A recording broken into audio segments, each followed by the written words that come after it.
आज नागपंचमी. नागपंचमीच्या दिवशी आमच्या घरीही दरवर्षीप्रमाणे पूजेची तयारी अगदी मनापासून केली. सगळ्यात आधी देवासाठी छानसं पाट मांडून घेतला.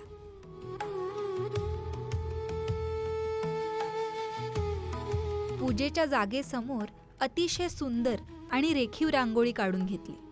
रांगोळीमुळे पूजेची जागा आणखीनच प्रसन्न दिसत होती.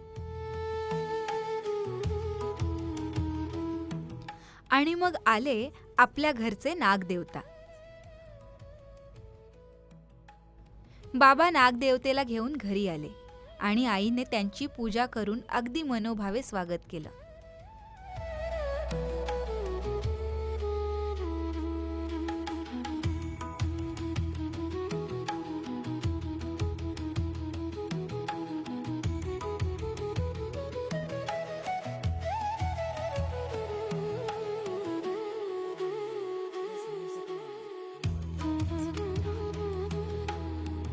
नागदेवतेला सुंदर आसन देऊन त्यांची विधिवत पूजा केली, मनोभावे प्रार्थना केली आणि घरात सुख, समृद्धी आणि सर्वांचं आरोग्य चांगलं राहावं अशी नागदेवतेच्या चरणी प्रार्थना केली.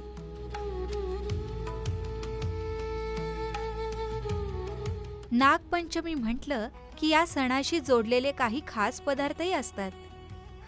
आमच्या घरी बनवलेल्या लाह्यांचा, लाडूंचा नैवेद्य नागदेवतेला दाखवला.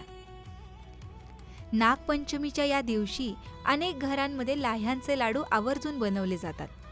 साधा पण अतिशय प्रेमाने, श्रद्धेने बनवला जाणारा हा पारंपरिक पदार्थ म्हणजे या सणाची एक सुंदर आठवणच आहे. तेवढ्यात अचानक कुकरची शिट्टी झाली. म्हटलं, पूजा तर झाली, पण आता स्वयंपाकाची वेळ पण झाली.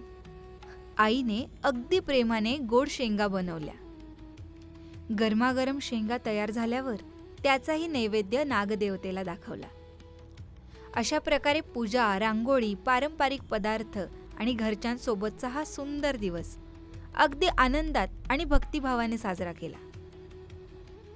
आपल्या सगळ्यांच्या आयुष्यात सुख, शांती, समृद्धी आणि आरोग्य नांदो हीच नागदेवतेच्या चरणी प्रार्थना. आपण सर्वांना नागपंचमीच्या हार्दिक शुभेच्छा. भेटूया पुढच्या भागात.